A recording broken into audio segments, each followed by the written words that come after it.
Nesta semana, o Brasil acompanhou o drama da falta de oxigênio em Manaus. Roberto Cabrini viajou para o Amazonas e mostra com exclusividade a situação dentro dos hospitais. São pacientes que lutam pelo direito de respirar. E o apelo das equipes médicas no desespero pelo mínimo de estrutura para salvar vidas. O socorro a Manaus.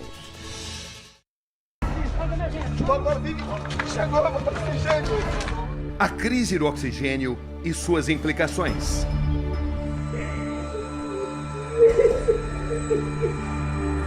O que de fato está acontecendo dentro dos hospitais em Manaus? Você vai ver agora um documento exclusivo do Domingo Espetacular da realidade de dois dos principais na capital do Amazonas, o Hospital 28 de Agosto e o João Lúcio. Madrugada de sábado, devidamente paramentados, estamos nos preparando para ter acesso a um dos principais hospitais públicos de Manaus nessa situação de caos, o Hospital 28 de Agosto. Vamos entrar.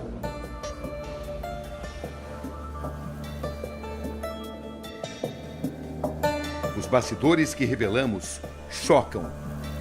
O medo de que o oxigênio termine a qualquer momento está sempre presente. É um oxigênio para 5 pessoas em uma sala. Gente, pelo amor de Deus, é uma calamidade. O médico não sabe mais o que fazer.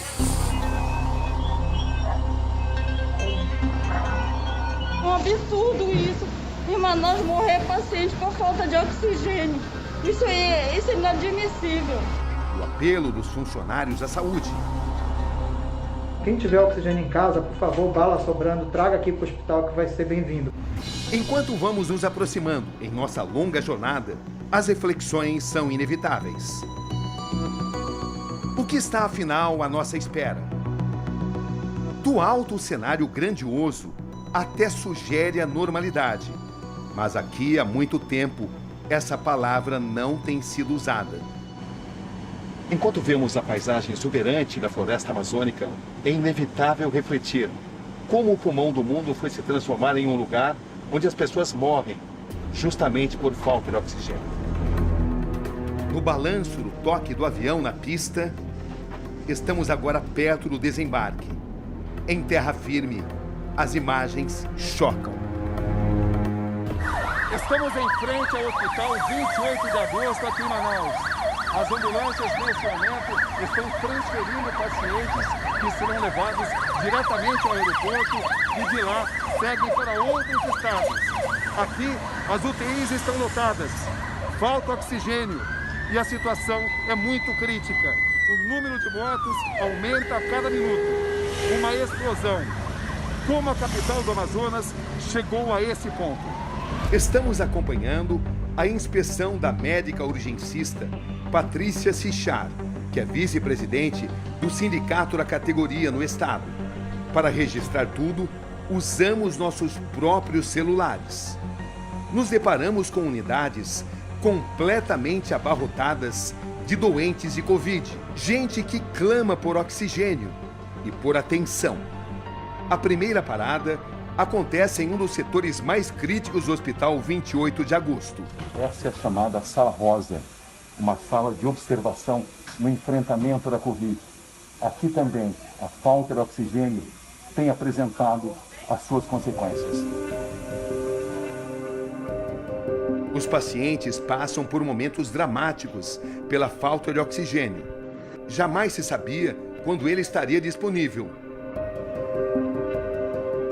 Tempo para uma breve conversa com o filho de um dos pacientes. É complicado que o pessoal fica comentando que vai voltar o oxigênio, certamente para mim lá está em cima, que a gente fica com receio de perder nossos pais, nossos parentes. Depois do 28 de agosto, estamos chegando no Hospital João Lúcio, outro hospital estadual de politraumatismo transformado em hospital para atendimento de Covid-19. No Hospital João Lúcio, o cenário que encontramos é ainda pior. Esta é a sala rosa deste hospital. Anteriormente, uma sala para pacientes de politraumatismo. Agora, todos os pacientes aqui são de Covid-19. Logo que eles chegam no hospital, logo que eles são internados, eles vêm para cá. Essas imagens mostram claramente a situação de superlotação. Essas imagens revelam que não há vaga para mais ninguém. Mesmo assim, os doentes não param de chegar. Uma enfermeira, que pede para não ser identificada, desabafa. Ela está emocionada. Como a senhora descreve a situação aqui? Está bem crítica, né? Na verdade, a gente tenta salvar quem a gente pode. Quantas vezes a senhora teve que fazer esse tipo de escolha entre quem tem mais chances de sobreviver e quem tem menos? Todos os dias. A médica não se conforma com a situação. Estamos com os hospitais superlotados, não há vaga para mais ninguém, não há ponto de oxigênio para mais ninguém. Ontem mesmo eu presenciei 2 mortes por asfixia no Platão Araújo, pela falta de oxigênio para acudir a população.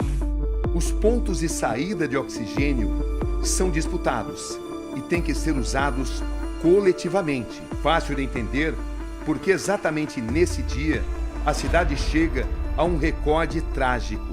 São 213 mortos. Boa parte deles vítimas da oferta escassa, ou às vezes nenhuma, de oxigênio. O pai e a mãe do administrador de empresas Iad Rajogi estavam internados com Covid-19 desde o começo do ano. Na última quinta-feira, os parentes receberam uma ligação do hospital. Fomos informados que os 2 faleceram por falta de oxigênio. E assim é uma cena deplorável que eu não desejo a ninguém. Ter que reconhecer os corpos dos pais e colocar dentro do caixão. O desabafo da psicóloga Thalita Rocha viralizou nas redes sociais. Não tem oxigênio, é muita gente morrendo. Quem tiver disponibilidade, por favor, oxigênio, traga.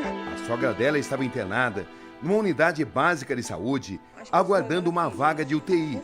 O oxigênio acabou e todo mundo começou a passar mal. As famílias que começaram a chegar com o cilindro, colocavam o cilindro para os seus familiares e o do lado falava, me dá um pouquinho de ar, por favor, só um pouquinho, a minha mãe vai morrer, minha tia vai morrer, né?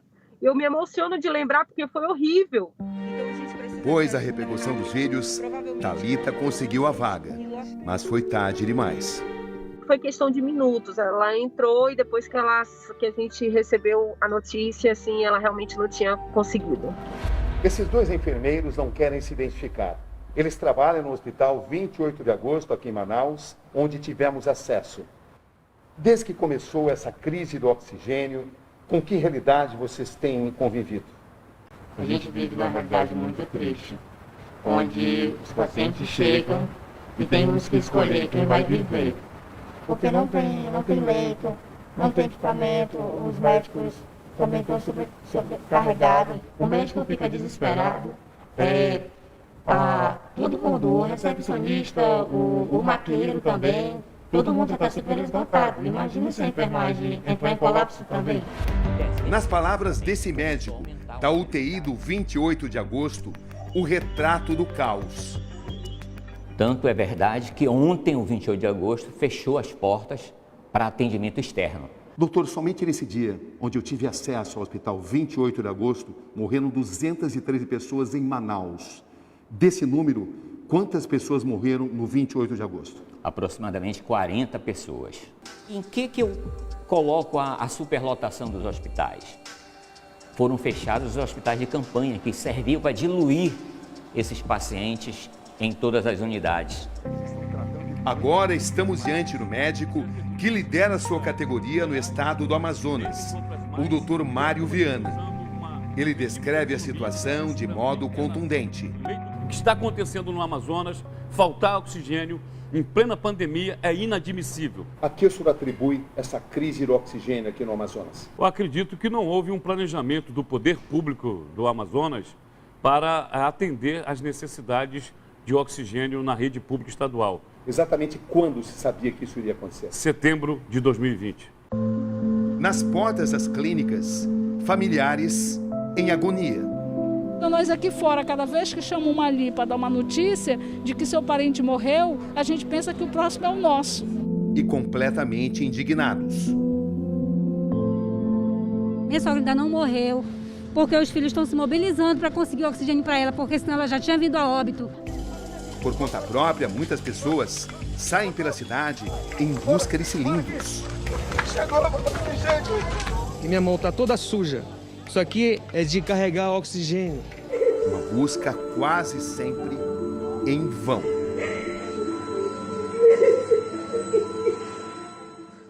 Cada um aqui tem alguém muito próximo entre a vida e a morte. Para quem que é o oxigênio que você está esperando? Eu, para minha mãe precisa muito de uma UTI. Eu estou rezando, a gente está movendo céus e terra para uma UTI. Eu perdi meu pai faz 7 dias já. Para quem é o oxigênio? É para minha cunhada. Como é que ela está? Muito mal. Muito mal.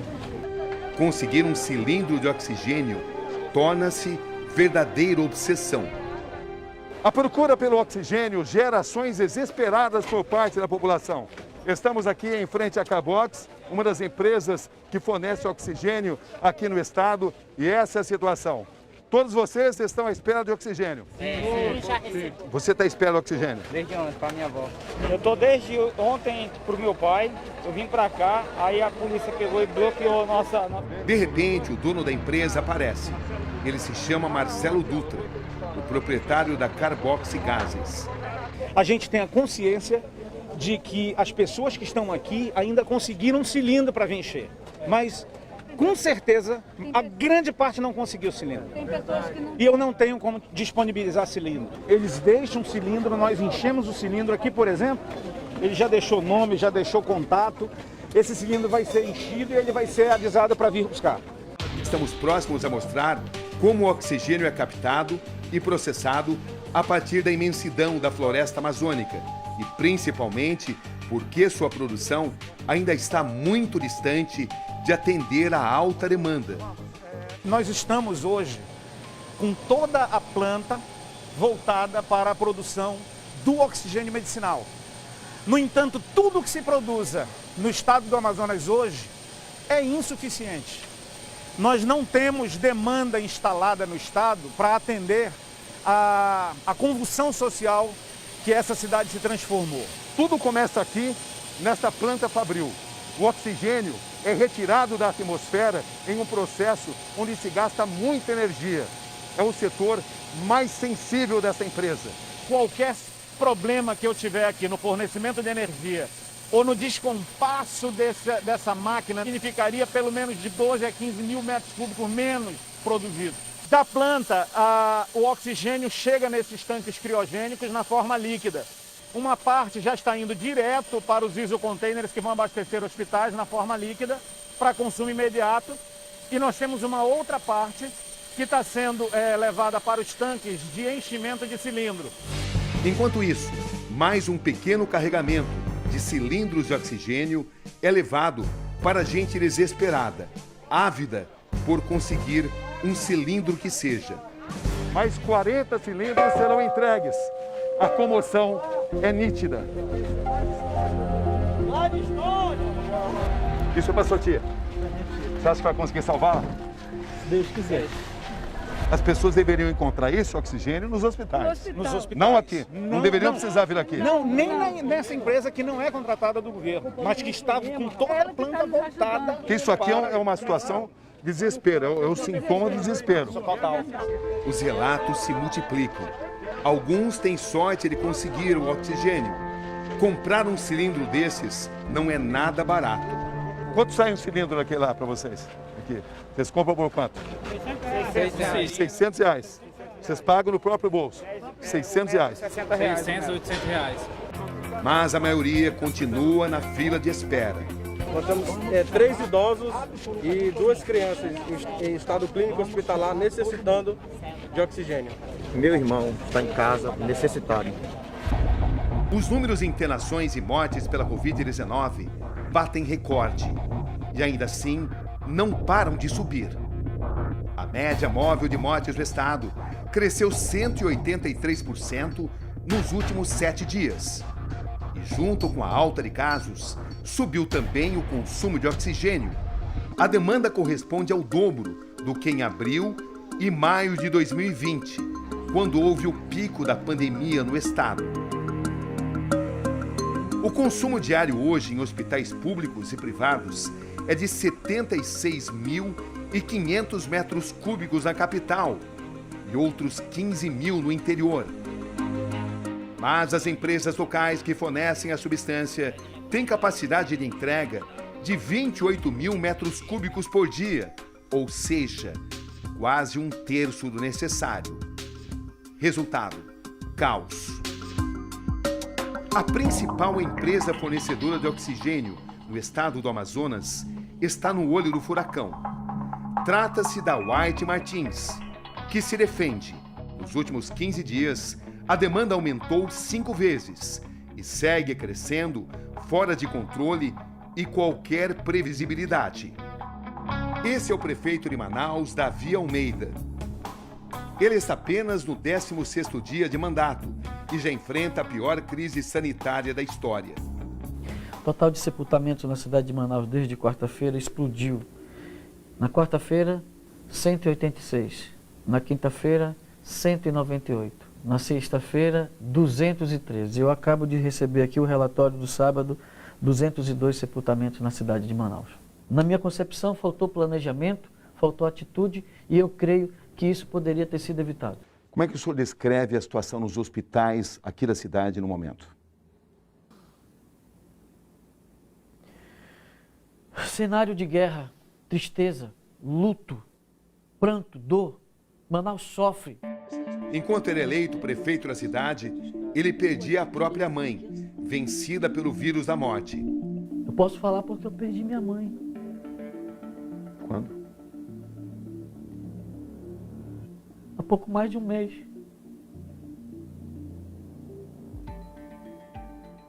Eu queria ter tido a oportunidade de salvar esse povo. A crise atual ganha para ele contornos ainda mais fortes. Esse vírus maldito tem destruído a vida de pessoas no mundo todo. Ele visitou a minha casa e levou no meu amor. Por que Manaus e o Amazonas chegaram a esse ponto? Em agosto, a Fiocruz já alertava para a chegada de uma segunda onda da pandemia e pouco tempo depois já havia sinais de que o oxigênio podia faltar. O cenário de guerra já é um velho conhecido por aqui. Em abril e maio do ano passado, a cidade e o estado já tinham vivido situações devastadoras. As covas coletivas do primeiro surto. Em meio a denúncias de superfaturamento e hospitais superlotados, onde se viam corpos e mais corpos levados aos contêineres tão frios quanto impessoais, as aglomerações, as festas clandestinas no final do ano e a renúncia frequente do uso de máscaras mostravam que as lições não tinham sido aprendidas. E a conta chegou. Uma conta muito amarga. Faltou dinheiro para o enfrentamento da segunda onda? O governo federal revela ter enviado 18 bilhões e meio de reais ao Amazonas em 2020, entre recursos e benefícios. Já houve um colapso no atendimento? É o sentimento que domina a população de Manaus. Hospitais de campanha, que agora salvariam vidas, foram fechados antes da hora. Por que o Estado não se preparou? Como explicar isso a uma população agora revoltada? O governador Wilson Lima não atendeu aos meus pedidos de entrevista. Governadora. Nessa entrevista à Record do Amazonas, o governador assim se defendeu dos que responsabilizam sua administração por parte dos acontecimentos trágicos. O problema não é falta de dinheiro, não é falta de recurso, não é falta do produto no mercado. O problema é a logística para fazer com que esse produto chegue aqui. Porque a gente está lidando com uma carga que é inflamável, né? E uma quantidade significativa de oxigênio. E ele não é transportado de qualquer forma, ele não é simplesmente você chegar lá e abastecer um tanque. Há todo um procedimento para que isso aconteça, mas a nossa expectativa é que até o final do dia a gente tenha uma situação equilibrada e de abastecimento em todas as unidades. Mas a ajuda demora a chegar. Só na quinta-feira, o ministro da Saúde, Eduardo Pazuello, admite que Manaus vive um colapso. Manaus teve o pior momento da pandemia em abril do ano passado. Já foi em Manaus, já houve um colapso no atendimento em abril e foi revertido. E aí desceram as taxas e agora nós estamos novamente numa situação extremamente grave em Manaus. Eu considero que sim, há um colapso hoje no atendimento de saúde em Manaus. O ministro ressalta ainda as dificuldades logísticas por causa da posição geográfica da capital. O Estado entrou com uma ação na Justiça para que as empresas fornecedoras de oxigênio garantam o abastecimento. Em paralelo, montou a Operação Oxigênio, junto ao Ministério da Saúde, para buscar o insumo em Fortaleza e em São Paulo. Desde sexta-feira, aviões da Força Aérea Brasileira aterrissam na capital amazonense, levando cilindros. Parece apenas uma gota no oceano, ou nos rios da bacia amazônica. O governo também decide transferir pacientes com estado de saúde moderado para outros estados. Até sábado, pessoas foram levadas para Goiás, Piauí, Maranhão, Brasília, Rio Grande do Norte. Esta é a situação nos hospitais e nos cemitérios. Ou seja, o caos continua. Bora aqui! Chegou, gente! Dentro dos hospitais, a imagem da superlotação. Algumas unidades ampliaram o horário de funcionamento e instalaram câmaras frigoríficas. A prefeitura anunciou a abertura de 1.000 covas. O nome é Francilene, mas todos a conhecem como Fran. Aqui está ao lado dos filhos. Uma mulher extrovertida, comunicativa, sempre disposta a ajudar os outros. Há 5 dias, ela se sentiu mal. Tinha febre, dores no corpo, cansaço. Desta forma, foi internada na Policlínica Redenção. Seu estado se agrava. O tempo vai se esgotando. O livro da história de Francilene tem suas últimas páginas. Ela morre no começo da tarde desse sábado. Domingo, 8 da manhã, estamos na entrada do cemitério Parque do Tarumã. A dor da despedida. Mas nossa entrada é barrada. A gente não pode registrar o sepultamento? Não. A responsável pelo cemitério me informa que a ordem é do prefeito. Não podemos mesmo entrar. Mas isso não nos impede de mostrar o que está sendo ocultado. Denise, a irmã, está lá dentro e tudo registra.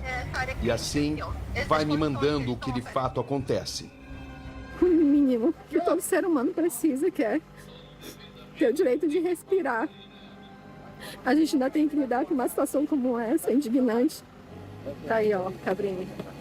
O nosso último adeus tá assim, ó, no meio de um monte de lama, do lado da cova dela.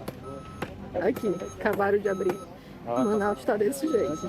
Do lado de fora, os parentes que não conseguiram entrar se emocionam. Ela estava com Covid dentro do hospital, completamente sem ser assistida. Minha irmã morreu, deixando 4 filhos menores, sem a menor condição, por falta de oxigênio.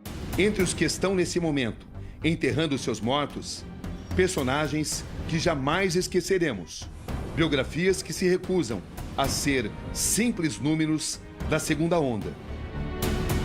Será mesmo que dessa vez se aprendeu algo?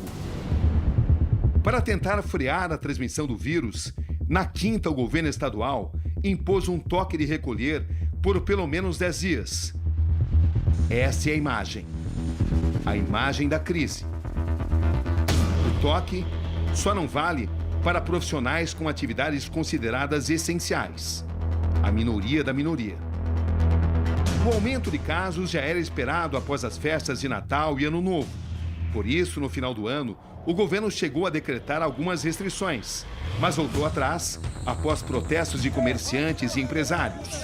Em dezembro, o senhor, como médico de uma UTI, já sabia que essa crise iria acontecer? Com certeza. O que isso nos ensina? Que nós precisamos melhorar o diagnóstico precoce e o atendimento imediato ao paciente com Covid. Por trás de tantas mortes, há também nessas terras a constatação da existência no Amazonas de uma mutação do vírus da Covid-19. A variante do vírus encontrada aqui é a E484K, um novo desafio para os cientistas. Essa variante identificada em Manaus, ela tem maior infectividade, ou seja, elas são mais facilmente transmitidas entre humanos, tem maior capacidade de infiltrar as células humanas. O pesquisador da Fiocruz, Gessen Orellana, pesquisa o assunto sem parar.